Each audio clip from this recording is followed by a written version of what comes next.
शहाजी राजांनी सासऱ्याप्रती असणाऱ्या प्रेमापोटी निजामशाही विरुद्ध बंड केला आणि 300 वर्षानंतर आस लागली ती स्वातंत्र्याची। शहाजी राजांनी पुण्याच्या अवतीभोवतीचा प्रदेश भराभर ताब्यात घेतला, पण हा प्रदेश होता विजापूरच्या आदिलशहाच्या ताब्यात।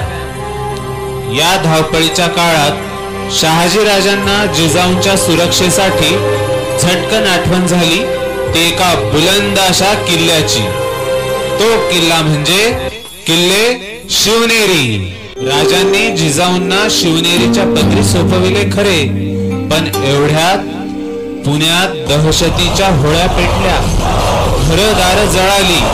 शहाजी राजांनी केलेल्या बंडाचे प्रत्युत्तर म्हणून खवळलेल्या आदिलशहाने पुण्याची वाताहात केली, असंख्य चिता पेटल्या।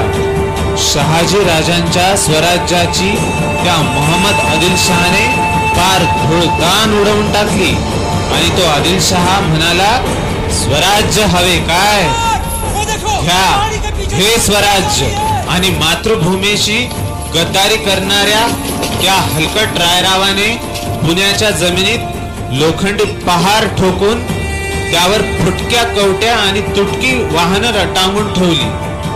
काय घ्यावा याचा अर्थ त्याला सांगायचे होते की लोक हो, बंडखोर शहाजी भोसल्यांचे पुणे बर्बाद झाले, आता इथे दिवा लागणार नाही, या तुमच्या पुण्याचे स्मशान झाले। बादशाह विरुद्ध हत्यार उगाराल तर त्याचा नतीजा काय होतो हेच जणू रायरावाने आपल्या कृतीतून दाखवून दिले। स्वराज्य संपले ही बातमी जेव्हा जिजाऊंना समजली तेव्हा जिजाऊने घट्ट डोळे मिटून एक कडू जहरी आवंडा गिळला। साऱ्या पुण्यावर जरी भयंकर दहशत बसली असली तरी जिजाऊंची भिवई तर द्वेषाने आणखीनच वर चढली। आई भवानी, माझ्या मातृभूमीवर, माझ्या मुलखावर, माझ्या मराठी बांधवावर ही काल यवनांची दैना आणखी किती दिवस सहन करायची?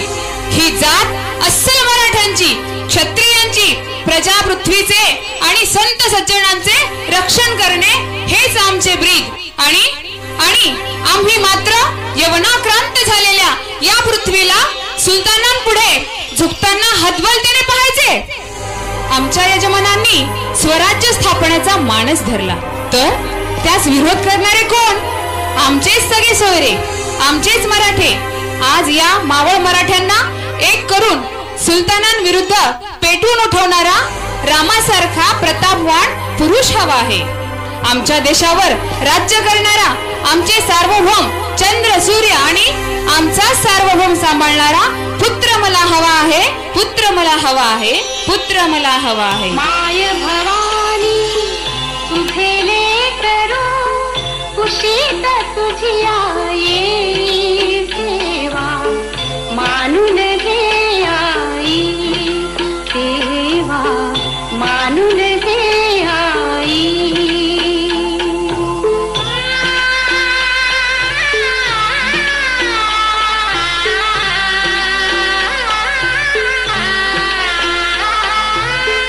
तू विश्वासी रचिली माया, तू शीतल छाई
चला चला ग बायांनो, आता आपली जबाबदारी वाढली.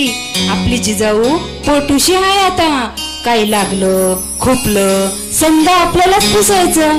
गुलाब पाणी, अत्तर, फळमेवा, मिठाई समजा तयार ठेवा. स्वातंत्र्य हवे, स्वातंत्र्य हवे, पराक्रम हवा, पराक्रम हवा.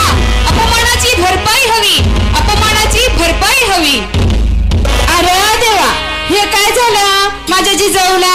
चला ग चला बेगीनं बघू तर खरं. स्वातंत्र्य हवे, स्वातंत्र्य हवे, पराक्रम हवा, पराक्रम हवा. अपमानाची भरपाई हवी, अपमानाची भरपाई हवी. पोरी, अगं पोरी, काय झालं तुला? अरे देवा, काय झालं असेल पोरीला? काकी, काय झालं व? जिजाऊबाई साहेबांना असं का ओरडताय ती? होय ग, जा येळ नको घालूस. आधी जाऊन त्या वैद्याला आणि पारावरच्या मांत्रिकाला बोलवणं धाड. माझ्या पोरीला कोणती बुधबाधा तर झाली नसेल. जा ग तू, मीठ मिरची मोहरी घेऊन ये बेगीनं. कुणाची नजर तर लागली नसेल ना माझ्या जिजाऊला? राम नावाची झाली घाई, तुडू आला कुणाच्या पायी. आल्या गेल्याची, शेजाऱ्याची, पाजाऱ्याची, भूताची, केताची, हाडळ चिटकिनीची. मीठ मोहरीनं दृष्ट जाऊ दे. मीठ मोहऱ्या वाकड्या नजरेच्या तोंडावर फुटू दे ग गौऱ्या. इडा पिडा टळू दे, माझी जिजाऊ बरी होऊ दे. काय झालं जिजाऊ आई साहेबांना? बरं वाटतं ना व? काय ग, तुला काय झालं एवढं घाबरायला? ए बाय गप्प राहू गी. काय नाही जिजाऊ, आता काही लागलं खोपलं तर आम्हासनी सांगायचं. इथून अजिबात हलायचं नाही. खाणं पिणं समजा आम्ही इथंच आणू. आता स्वतःची काळजी घ्यायची बरं का. आणि काय खावंसं वाटतंय ते सांगायचं बरं का. हो सांगू ना. मला आता घोड्यावर बसावंसं वाटतंय, मला हत्तीवर बसावंसं वाटतंय, डोंगरावर किल्ले चढून सह्याद्री पाहावासा वाटतोय, सोन्याच्या तख्तावर बसावंसं वाटतंय, मस्तकावर शुभ्र छत्र धरून मोठमोठी दाण द्यावीशी वाटतात. हो काकी, बघा ते खरं. आऊसाहेब काय म्हणते ती? हे कंचे डोळे म्हणायचे. मला तर वाटतंय नक्कीच आऊसाहेबांना भूतबाधा झाली असन. गप्प साठवे, काय जिभेला हाड हाय की नाही तुझ्या? अगं होतंय कधी अकवा बवा. कर कर जिजाऊ पोरी आराम कर. मी तुझ्यासाठी शरबत आणि मस्कती डाळी मानते, ते खाऊन तुला बरं वाटेल. हे मला काही नको. मला चौऱ्या ढळून उंच उंच भगवा ध्वज उभारायचा आहे. धनुष्यबाण घेऊन गडिमांचा ठाव धरायचा आहे. विजयाच्या 90 चौघड्यांचा दणदणाट ऐकायचा आहे. हातात तलवार घेऊन दुष्ट यवनांचा नाश करायचा आहे. सिंहाच्या रथावर स्वार होऊन स्वराज्य स्थापन करायचं आहे, स्वराज्य स्थापन करायचं आहे. या बया, हे कंचे डोळे म्हणायचे. असे डोळे लागावे तर आदिशक्ती पार्वतीला, नाही तर सुभद्रेलाच. धन्य आहेस ग जिजाऊ, धन्य आहेस तू. होय, महाभारताच्या या कुरुक्षेत्रात माझा अभिमन्यू चक्रव्यूह रचेलही आणि भेदेलही, आणि या चक्रव्यूहात अडकेल तो यवन.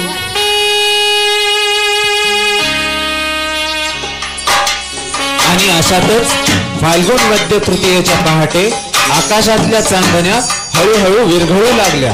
प्रकाशाचे तीक्ष्ण बाण अंधाराचा विध्वंस मोडून जणू क्षितिजावर आले असे वाटू लागले. सृष्टी उजळू लागली. बाल सूर्याच्या स्वागतासाठी पूर्व दिशा ओंजळी धरून गुलाल उधळू लागले असे वाटू लागले. वारा हर्षावला. शिवनेरीच्या नगारखान्यात सनई चौघडा वाजू लागला आणि गतिमान सप्त अश्व उधळून बाल सूर्य क्षितिजावर आला. दारावरचा पडदा हल्ला एकदम बाजूला झाला आणि उत्सुकतेच्या भुवया वर चढल्या, माना उंचावल्या. बातमी हसत हसत ओठावर आली. मुलगा झाला, मुलगा झाला.